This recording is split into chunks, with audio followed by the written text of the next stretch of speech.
Hello, it's Caroline here from Spirit of Nature Art, back with another video tutorial. And this one is a little small book. I wanted to do something small because I have been super busy working on commissions, as you've seen with all the flip throughs that I've been sharing, and of course then heading off on my trip to Colorado to teach altered bookmaking at the Whimsy in the Rockies Retreat. So I kind of thought, you know what, I don't want to get so stuck into something really big. So I chose this really cute little book here. And I'm going to work on this kind of a bit of a hybrid, a bit of a altered book stroke black book. So I'm going to gut it first of all. So just carefully using my, my scalpel there just to take the internal pages out. And I just want to create a more sturdy spine. So just a little bit of grey board here. I'm just going to cut down to size to go in that kind of little gap in the middle, because that's going to help us to create some space to put some extra pages inside. I've got this leftover bit of file folder from some other projects that I want to use and recycle for this project. So I've just taken out the spine bit that's in the middle of those reinforced folders, the one that's already got all of the little score lines on. So I've just cut it to the right length to match that bit of grey board there, and I'm just folding along all of those score lines because we're going to use them all. So I'm just going to fold them both directions and burnish them so that that's going to give us the place to put our extra book pages back in.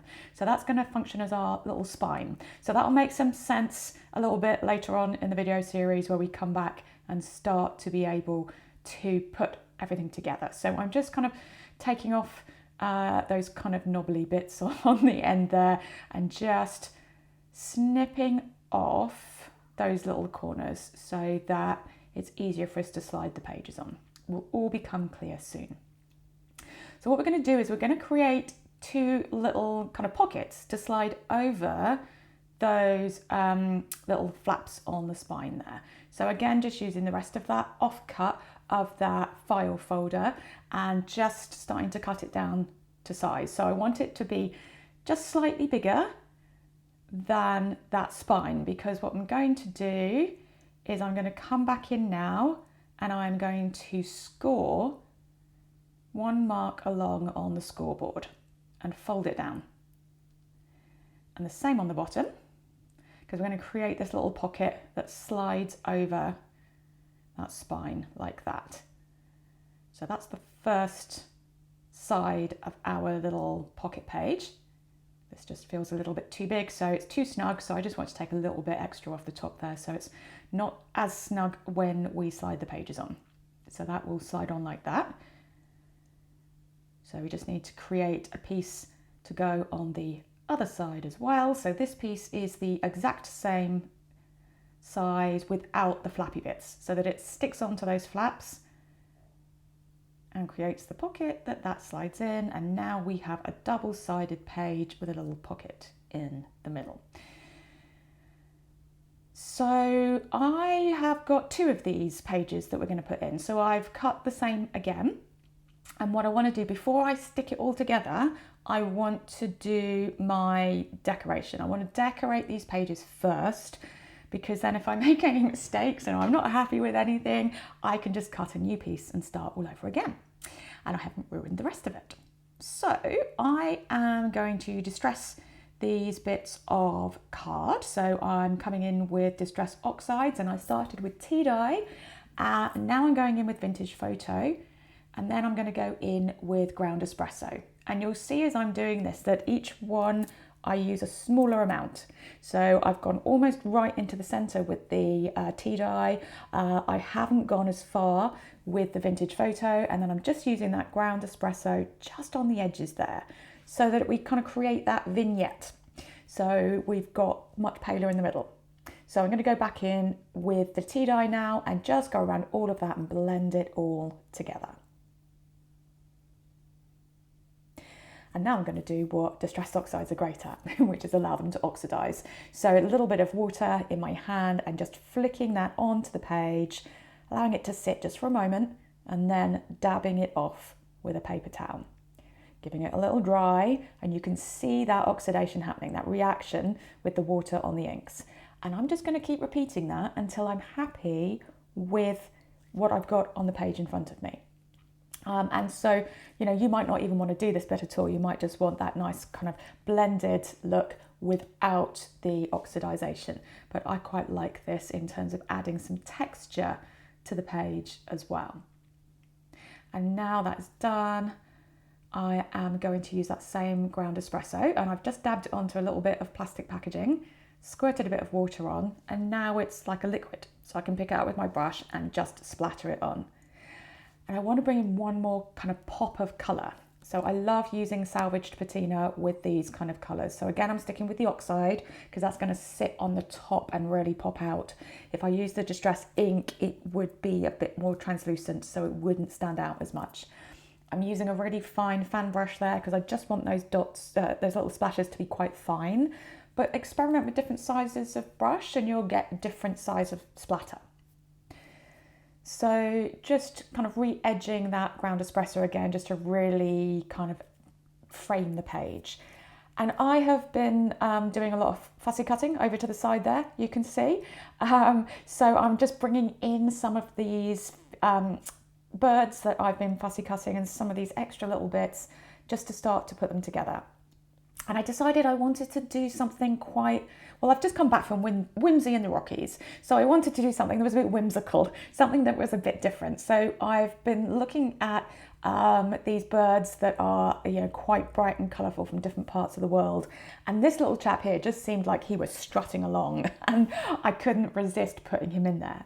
And bringing in some other elements as well from kind of scrap, I think that was from maybe a Stamperia paper, that circle. So just playing around with different things. I've turned over this piece of card now and I'm drawing and stamping on the back because what I'm going to do is create a cutout. So I can make as much mess on the back of this as I like because we're not going to see that because when we turn it over we've got that nice distressed ink background that we've created. So I've drawn a nice wiggly line around the edge to make the frame because again I want this to feel quite whimsical. And I just kind of gave myself a bit of a starting point by picking up, I think this is a Dina Wakley stamp maybe, and just stamping that on the back in a couple of different angles. And again, not needing to use the whole stamp, just parts of it, just to create this foliage that's coming in from the frame. That's a really great way to use stamps. You don't have to draw everything from scratch. So I'm just going in now with my X-Acto knife and you can see I'm just following the lines that I have drawn there. And please remember that this is sped up. I don't actually cut this fast. So if you are cutting, take your time. Don't feel like you've got to go, you know, super fast. And you'll see what I'm doing here is I'm turning the paper to make it easier for me to get the angle that makes it easiest to cut that particular line. And I'm just following around those lines, and it doesn't matter if it's not exact because, you know, this is about creating a bit of a whimsical foliage coming in from the frame there, so we can play with it. So just following along those pencil lines. The other thing that makes this kind of cutting easier is to have a really nice sharp blade. I've had a few of you asking comments about the about cutting pens, that's the word, cutting pens, so the ones with a little kind of roller blade in them. I've never used one, so I can't kind of recommend a particular one. So if anyone out there does use them, please feel free to put in the comments and let me know how you get on with them, what you like about them or dislike about them, and if there's any particular ones that you find good, because it's always great to hear about other products and other people's experiences of using them. I'm quite comfortable using a normal X-Acto knife to do this, but certainly I'm sure if you've got one of those kind of rolly around blades, it would probably make it easier. So I'm just using a little finger dobber to go in now and edge the cutting with that ground espresso so it matches the edge of the page. It's fiddly, I know, but it makes a huge difference. So it really helps it to kind of pop out. And I wanted to really emphasize, bring these leaves to life and make them feel a little bit more like real, a bit more 3D. So the best way to do that is to add some more colour, some shading. So I've picked up my, Derwent Inktense pencils. My absolute favourite colour that I use more than any, which is bark, that beautiful brown. And I've just put some real sketchy lines on those leaves, and I'm just activating that with a little bit of water on my brush. And I'm not really concerned about making this look, exactly realistic. This is whimsical. It's about having some fun and playing around with some of my favourite supplies. Coming in now with my next most used colour. I can't remember what green, it might be an olive or something like that. But again, just adding a little bit of that to one side of each of those leaves. So just where I've put that central line in, just adding that little bit of colour. And just going in with a fine liner here and adding a few more little sketchy lines, some of those leaf veins. And already these leaves are starting to pop out from the frame. They don't look flat anymore. They're starting to look a little bit 3D, which is what I was after. So just, again, adding some more details, real sketchy doodly around the edge of those leaves. And just enjoying having a little bit of a play.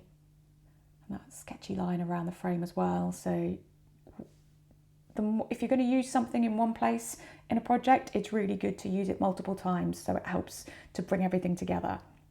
So I've just got a piece of tracing paper there, just normal tracing paper that I've just cut to size, and I'm just using my Hi-Tack glue, a very small amount of Hi-Tack glue, to put on the back there so that I can attach that on. Whenever you kind of glue down tissue paper, it's going to wrinkle to start with, but as it dries, it will straighten out. And this is the kind of idea that I had. I wanted my little whimsical bird there to be kind of walking across the page with that real kind of strut and purpose. And now just wanting to kind of add some more kind of texture and detail to that frame. Now I can see where he's going to be. So I'm bringing in my field note stamps and just using those same colours. I think we've got the ground espresso there.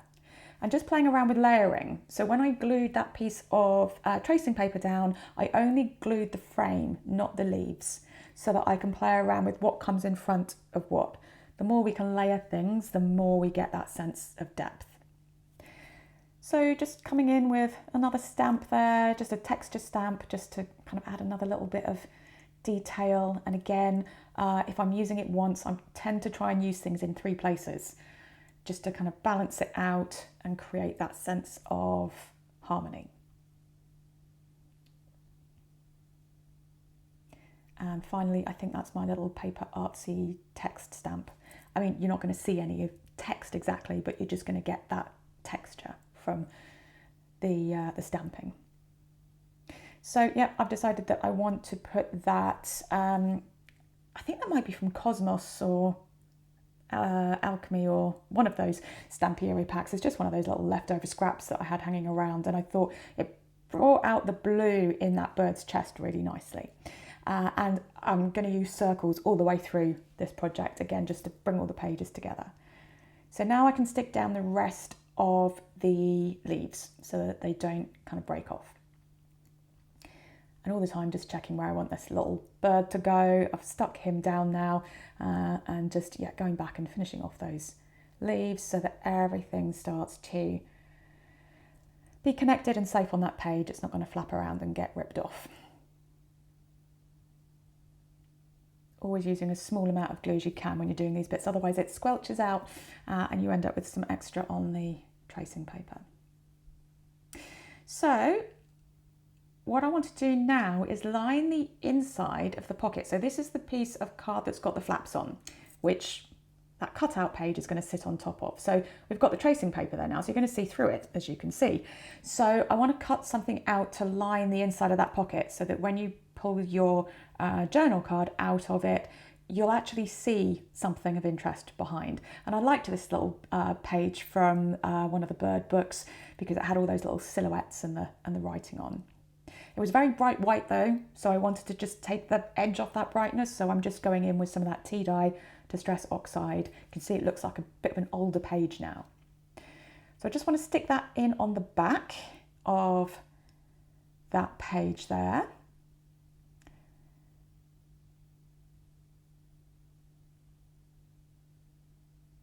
And just following on with everything else that I have done to make sure I've got that inking in. So you can see now that page is going to sit on the top of that, and we'll have, it's just going to be glued at the top and the bottom on those flaps, so we have a pocket in between.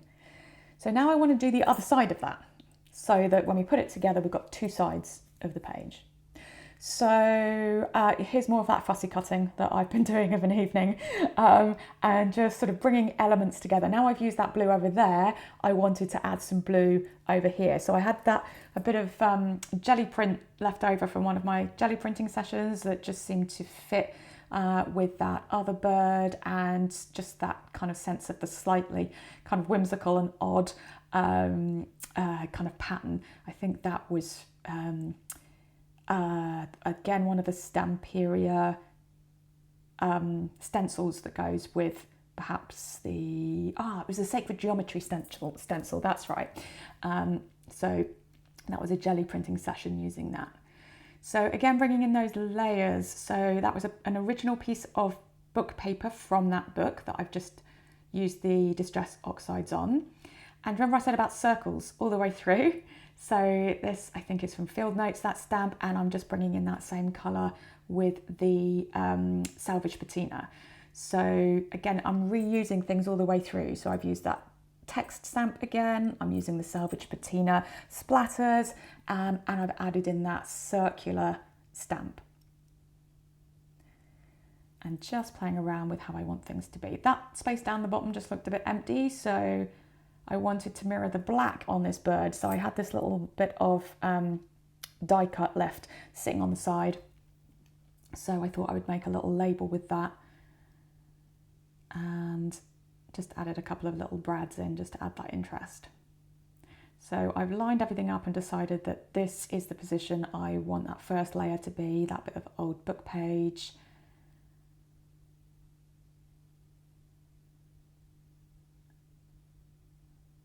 Sometimes it's easier just to do it like this because I can never get it in the same place again. So just making sure that is nicely stuck down so that I can then trim around that.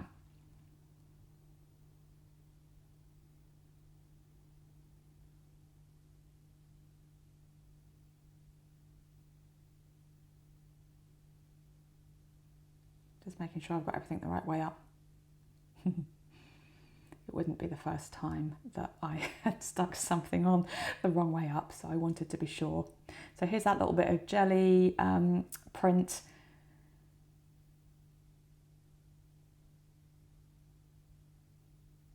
And just deciding where I want that. And all these layers showing. So I'm just going to draw a line along there. So again, I can reline it back up in exactly the right place, and also only glue to that line so I don't end up with extra squidge and wasting glue.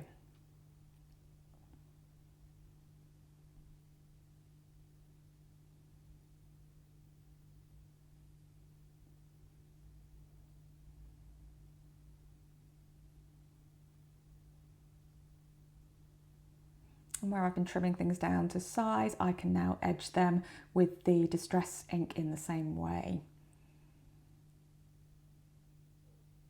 And that's where the bird is going to go, and that little bit of foliage and that little label with the frame around.